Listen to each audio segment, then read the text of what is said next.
Assalamualaikum warahmatullahi wabarakatuh. Jumpa lagi dengan saya Ahmad Kardiman di Adkar Channel. Para ilmuwan selalu punya ambisi untuk menemukan berbagai teori baru dan mengembangkan ilmu pengetahuan jadi lebih tinggi tingkatannya. Namun dalam berbagai penelitiannya seringkali para ilmuwan terganjal hal-hal yang misterius. Meski punya berbagai inovasi dan ide-ide brilian, akhirnya hal yang tak disadari ilmuwanlah yang membuat mereka berpikir bahwa ada yang jauh lebih tinggi derajatnya dari manusia, dan ialah yang mengatur semuanya. Berikut beberapa penelitian yang mungkin tak bermaksud untuk gagal, namun justru membuktikan pada para ilmuwan bahwa Tuhan itu ada. Berikut ulasannya. Pertama, alam semesta pasti ada yang menciptakan. Menurut banyak sekali studi, alam semesta ini sebenarnya tak akan bisa bertahan lebih dari 1 detik.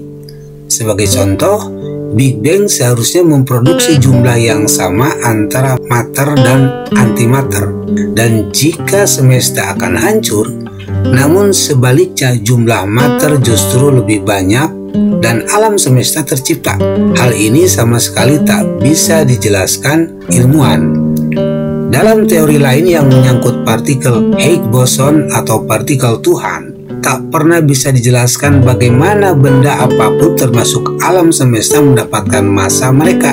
Tanpa ada massa alam semesta pun tak akan ada secara nyata. Selain itu, kombinasi jarak antara planet-planet di tata surya kita adalah hal yang cukup jadi misteri. Bumi berada pada jarak yang pas pada matahari, sehingga tak terlalu dekat hingga membakar dan terlalu jauh hingga membeku. Belum lagi jarak antara planet seperti Jupiter yang mampu membantu bumi untuk menarik komet dan asteroid untuk menjauhi dan tidak menghantam bumi. Hal ini tidak bisa dijelaskan. Yang kedua, kehidupan kita diatur layaknya simulasi komputer. Pada tahun 2003, seorang filsuf bernama Nick Bostrom mengungkapkan bahwa alam semesta adalah simulasi komputer. Teori ini diterima oleh para penggiat sains, yakni Elon Musk dan Neil deGrasse Tyson. Hal ini mendukung pendapat bahwa selalu harus ada yang membangun dan mengatur simulasi tersebut. Karena alam semesta dipercaya akan menemui titik kehancurannya. Banyak ilmuwan yang percaya bahwa manusia dapat mendeteksi batas-batas alam semesta. Hal ini dilakukan ilmuwan Jerman yang mencoba fokus pada sinar kosmik yang fragmen atomnya berasal dari A luar tata surya kita. Sinar kosmik ini seharusnya punya kekuatan yang terbatas dan lama-kelamaan makin menurun. Namun ketika sinar kosmik ini sampai di bumi, mereka memiliki jumlah energi yang sama, yakni 10 elektron volt. Hal ini memperlihatkan bahwa sinar kosmik memiliki titik awal serupa sehingga selalu memiliki jumlah yang sama. Hal ini tentu diatur layaknya kita mengendalikan komputer. Yang berikutnya, DNA manusia bukti Tuhan ada. Francis S. Collins, MD dan PhD, ketua proyek penelitian gen manusia di tahun 2007 lalu menyatakan bila DNA manusia menyimpan bukti keberadaan Tuhan. Dr. Collins mengungkapkan bila DNA adalah bahasa Tuhan dan perwujudan dari rencana Tuhan yang juga bagian dari alam.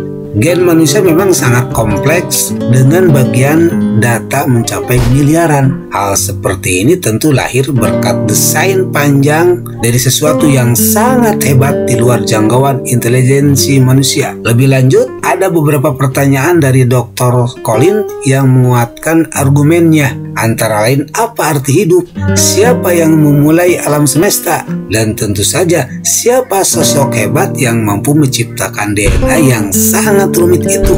Apakah Anda bisa menjawabnya? Berikutnya, rumus keberadaan Tuhan.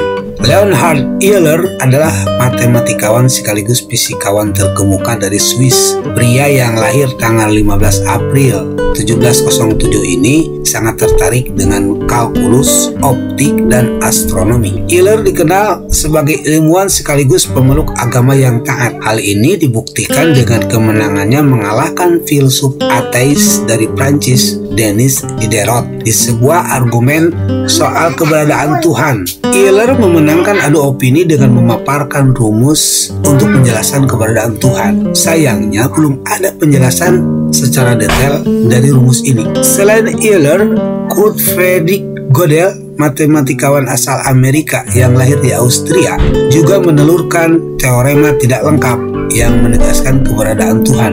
Teori ini kemudian berkembang dengan dua bagian utama, yakni kebutuhan dan peluang. Berdasarkan penelitian Universitas Stanford, teori Gödel menyatakan bila Tuhan adalah zat yang paling agung dan ada di setiap pemikiran manusia. Nah, secara otomatis kita mempercayai adanya Tuhan bila kita yakin di luar sana ada zat lebih hebat dari apapun. Oleh sebab itu, keberadaan Tuhan bisa dikatakan absolut. Peradaban manusia kini sangat maju berkat adanya teknologi. Bermodalkan ilmu pengetahuan dan sains, bumi ini jadi tempat yang nyaman dan aman untuk ditinggali. Teknologi pun semakin maju dan kualitas hidup manusia pun juga tak akan pernah selangkah mundur. Hal ini sedikit banyak mengubah manusia untuk berbuat lebih, mulai dari sekelompok ilmuwan yang terdiri dari ilmuwan Prancis dan Spanyol, mulai proyek ilmiah kontroversial yang serupa dengan film Jurassic Park, di mana para ilmuwan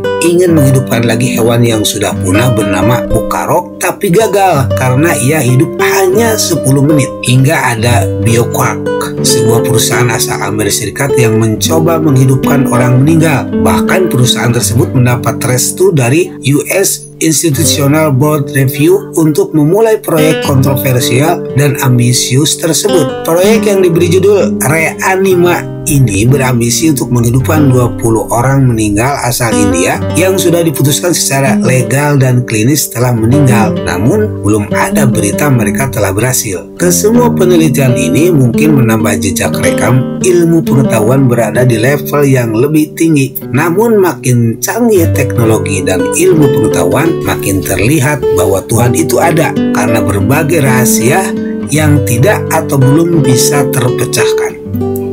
Demikian, mudah-mudahan bermanfaat. Wallahu a'lam bishawab. Assalamualaikum warahmatullahi wabarakatuh.